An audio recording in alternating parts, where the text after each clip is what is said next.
Here with Mark Letestu as the Blue Jackets get set to take on the Vancouver Canucks here tonight at Nationwide Arena. First of all, I want to go back a couple of days. For you, you scored the shootout winner, the one that ended it in the shootout, to get that victory over the Edmonton Oilers. How good does it finally feel to get back-to-back wins?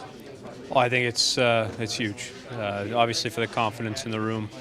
We feel like we've been playing solid as far as our work ethic and the way we've been competing now for quite a while, with a couple of exceptions, but the results hadn't always been coming. So now to get a couple close games, couple of close wins, to get those results, I think goes a long way into kind of reaffirming the way we've been playing. Were you expecting to get your number called in the shootout? Yeah. Todd's used me quite a bit.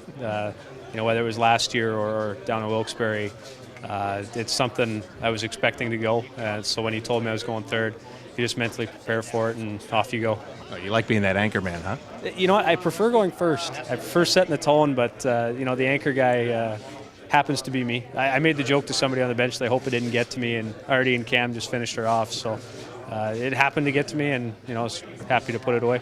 All right, you've got the Vancouver Canucks here tonight. Recently, you've been playing a lot of teams repeatedly here. You got Chicago a couple of times. You'd seen Edmonton 2 times. Now you get the Canucks, who you haven't seen this year. Just explain to me what the challenge is of facing a team for the very first time in a season.